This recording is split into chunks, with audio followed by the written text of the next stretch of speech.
जय हिंद साथियों, स्वागत है आपका हमारे यूट्यूब चैनल स्मार्ट लेवल में। साथियों, आज हम लोग 12 जून के महत्वपूर्ण करंट अफेयर्स को देखेंगे, जो कि सभी प्रतियोगी परीक्षा के लिए समान रूप से महत्वपूर्ण है। आज का क्लास शुरू करने से पहले आज का महत्वपूर्ण कोट्स: बड़ा सोचो, जल्दी सोचो, आगे सोचो, विचार पर किसी का अधिकार नहीं है। तो कहते हैं कि बड़ा सोचिए, जल्दी सोचिए और आगे का सोचिए, क्योंकि विचार पर किसी का अधिकार नहीं है। इसी के साथ आज का पहला प्रश्न है: नरेंद्र मोदी ने लगातार तीसरी बार भारत के पीएम पद की शपथ ली है। वह किस लोकसभा क्षेत्र से जीते हैं? तो वह वाराणसी लोकसभा क्षेत्र से जीते हैं और वाराणसी लोकसभा से जीतने के पश्चात नरेंद्र मोदी भारत के तीसरी बार प्रधानमंत्री बन गए हैं। आइए इससे जुड़े कुछ महत्वपूर्ण तथ्य को देखते हैं। नरेंद्र मोदी ने भारत के प्रधानमंत्री के रूप में तीसरी बार शपथ लेते ही इतिहास रच दिया है। पीएम मोदी भारतीय राजनीति में दूसरे ऐसे नेता बने हैं जिन्होंने लगातार तीसरी बार पीएम पद की शपथ ली है। इससे पहले केवल भारत में पहले प्रधानमंत्री पंडित नेहरू ने यह कारनामा किया था। मंत्रिमंडल में 30 कैबिनेट मंत्री, 5 स्वतंत्र प्रभार वाले राज्य मंत्री और 36 राज्य मंत्री शामिल किए गए हैं। ये सब 18वीं लोकसभा चुनाव के परिणाम के स्वरूप हुआ है। इसके बाद अगला प्रश्न है आपका: प्रेम सिंह तमांग हाल ही में किस राज्य के मुख्यमंत्री के तौर पर शपथ लिए हैं? तो सिक्किम के। प्रेम सिंह तमांग सिक्किम के मुख्यमंत्री के रूप में शपथ लिए हैं। इनसे जुड़ी कुछ महत्वपूर्ण तथ्य देखेंगे। सिक्किम के क्रांतिकारी मोर्चा एसकेएम के प्रमुख प्रेम सिंह तमांग ने लगातार दूसरी बार सिक्किम राज्य के मुख्यमंत्री के रूप में शपथ ली है।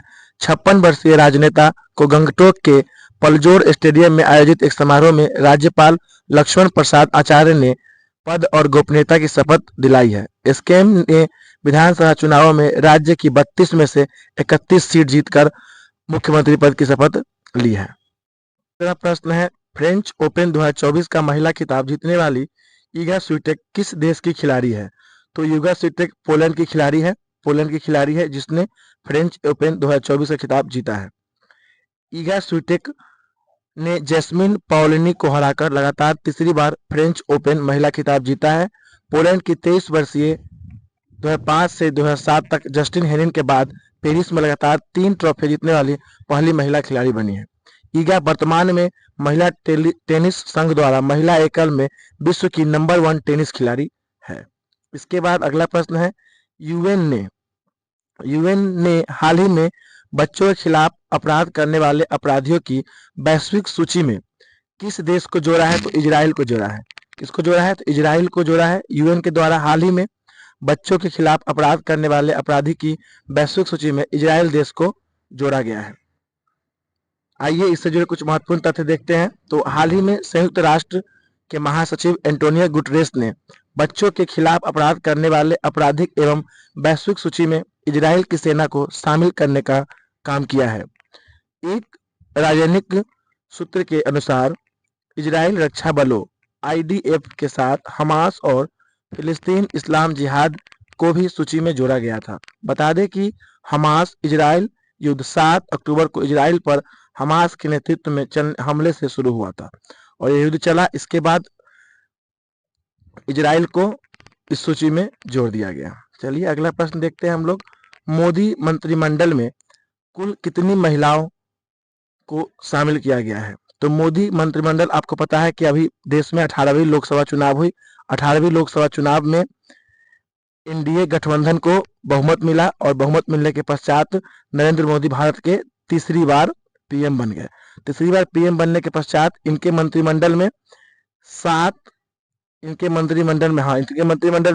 7 महिलाओं को मंत्री बनाया गया है।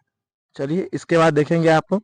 तो पीएम मोदी के नेतृत्व वाली नई सरकार में कुल 7 महिला मंत्री को स्थान मिला, जिसमें 2 कैबिनेट और 5 राज्य मंत्री की रैंक भी शामिल है। 2 कैबिनेट मंत्री में वित्त मंत्री निर्मला सीतारमन और महिला और बाल विकास मंत्री अन्नपूर्णा देवी शामिल है।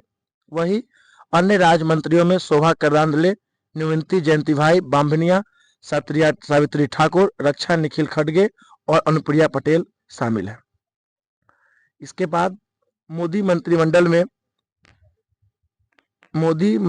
में इस बार कुल कितने पूर्व मुख्यमंत्री शामिल हैं? तो मोदी मंत्रिमंडल में इस बार कुल 5 मुख्यमंत्री, सॉरी 5 नहीं 6, मोदी मंत्रिमंडल में कुल 6 मुख्यमंत्री शामिल हैं। तो 6 मुख्यमंत्री का नाम आप देखेंगे तो आप पाएंगे कि पीएम मोदी के कैबिनेट में इस बार 6 पूर्व मुख्यमंत्री को शामिल किया गया है। इनमें से 4 पूर्व मुख्यमंत्री भारतीय जनता पार्टी के हैं, जबकि कुमार स्वामी जनता दल सेकुलर और मांझी हिंदुस्तान अवाम मोर्चा के प्रतिनिधि हैं। बीजेपी की ओर से शिवराज सिंह चौहान एमपी, राजनाथ सिंह यूपी, मनोहर लाल खट्टर हरियाणा और सर्बानंद सोनोवाल असम शामिल है। इन सबको मोदी के मंत्रिमंडल में शामिल किया गया है, जो कि भारत के किसी न किसी राज्य के कभी न कभी मुख्यमंत्री रहे हैं। चलिए आज के लिए इतना ही, थैंक यू।